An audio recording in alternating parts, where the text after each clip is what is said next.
Parliament house से हम लोग आपसे मुखातिब हैं। आज एक जर्मन मोशन जो कि पाकिस्तान तहरीक इंसाफ और अपोजिशन की तरफ से दायर की गई थी स्पीकर के दफ्तर में 2 दिन पहले, और मेरे भाई अली मोहम्मद खान साहब और हमारे चीफ विप आमिर डोगर साहब ने जमा कराई थी। और वो जर्मन मोशन यानी कि तहरीक इल्तिवा थी कि जो 6 जजेस थे इस्लामाबाद हाई कोर्ट के, उन्होंने सुप्रीम कोर्ट के चीफ जस्टिस साहब के नाम लिखी थी और सुप्रीम जुडिशल काउंसिल के लिए कि वहाँ पे वो उसका एक्शन लें, उसका उस पर नजरसानी करें। और उस पर यह था कि इंटेलिजेंस के एजेंसीज के लोग हाई कोर्ट के जज साहिबान के कमरों में उन्होंने कैमरे तस्कीन किए हुए थे, फिट किए हुए थे, उनको सदुकोप कर रहे थे, उनके दामाद को, लोअर जुडिशरी के लोगों को उन्होंने जरा खामोश, उनके जो बाकी लोग थे लोअर जुडिशरी के, उनके लोगों को वो सदुकोप कर रहे थे, डरा धमका रहे थे। उसके खिलाफ उन बहादुर जजेस ने खत लिखा था और ये पाकिस्तान की आइन और कानून के मुताबिक सबसे अहम चीज थी। इसके साथ साथ हमने ये चीज भी उठाने की कोशिश की, पर बदकिस्मती के साथ स्पीकर के ऑफिस ने और इस हुकूमत ने वो एजेंडा बिल्कुल रद्द किया और अपना एक बिल्कुल जिसको कहते हैं कि विम्सिकल एक फजूल एजेंडा आइटम वहां पे लाए थे जिसका कोई वो नहीं था एजेंडा आइटम, और उसके ऊपर उन्होंने इन चीजों पे नजरसानी नहीं की। और 2 अहम चीजें, फॉर्म 47 के तहत 2 लोगों ने आज हलफ उठाया और वो हमारे लोधरा से राना फराज नून साहब को डीसीट किया गया NA 154 से, जिसकी हम लोग शदीद अल्फाज में मुज़म्मत करते हैं। जो ये वो साहब थे जिन्होंने यहाँ पे हलफ भी लिया था कौमी असेंबली में। और NA 81 से जनाब बिलाल चौधरी बिलाल इजाज साहब को डीसीट किया गया और उनकी जगह एक दूसरे शख्स को उन्होंने, और सादुल्ला उनके स्टेज अभी तक चल रहे हैं, एहसानुल्लाह विर्क साहब की और सादुल्ला बलोच साहब की स्टेज चल रहे हैं। ये इस मौजूदा हुकूमत ने जो फॉर्म 47 के तहत मसनूई तौर पे बनी है, वो लोग गलत तरीके से ये कर रहे हैं और हमारे लोगों को डीसीट कर रहे हैं। क्यों? क्योंकि चीफ इलेक्शन कमिश्नर जो है उसके साथ हुकूमत की डील हुई है कि इसको ये भेजना चाह रहे हैं कनाडा बहैसियत सफीर, और वो 20 सीटें उन्होंने हमारी मजीद टारगेट की है। इसको हम लोग रिजेक्ट करते हैं और इसका हर मौके पे हम लोग इसका तदारक करेंगे। बहुत शुक्रिया। ओवर। देखो, सबसे पहली बात है कि किसी भी डेमोक्रेसी में पार्लियामान ही मजबूत होता है, तो आप कहते हैं डेमोक्रेसी आज़ाद है।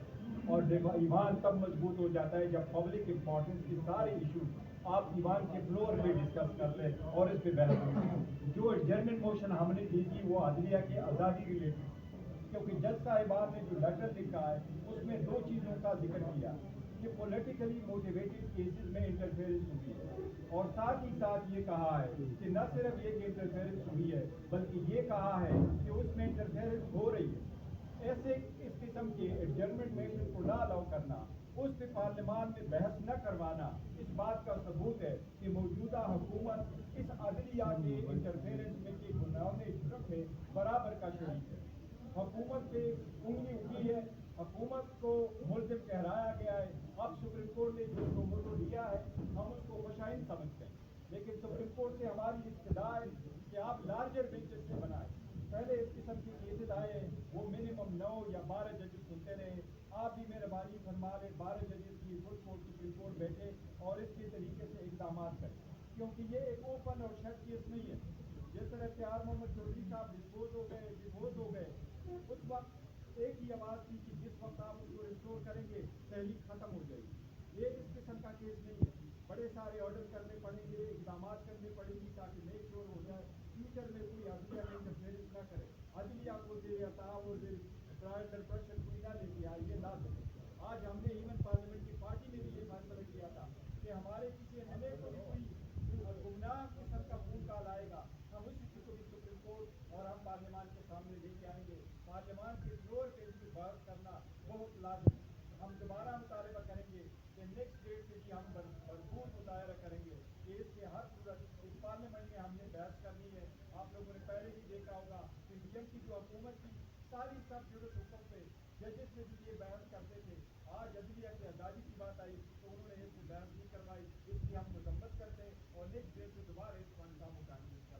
ہماری ایک اور ڈیمانڈ ہے کہ خاتون اول بشرا بیوی کو میڈیکل اٹینشن صحیح طرح دی جائے اور ان کے مرضی کے ڈاکٹر ان کو جا کے دیکھ سکیں اور ان کا علاج کر سکیں، کیونکہ وہ ان کو ڈینائی ہو رہے ہیں اور اس کو ہم لوگ کنڈیم کرتے ہیں. آج عمران خان صاحب کو بہت بڑی ریلیف ملی ہے اسلام آباد ہائی کورٹ سے، اور اسلام آباد ہائی کورٹ سے عمران خان صاحب کے خلاف جو توشخانہ کیس تھا، توشخانہ کیس میں عمران خان صاحب اور سابق خاتون اول بشرا بیوی ان کے خلاف سزا معطل ہوئی ہے اور ضمانت ہوئی ہے.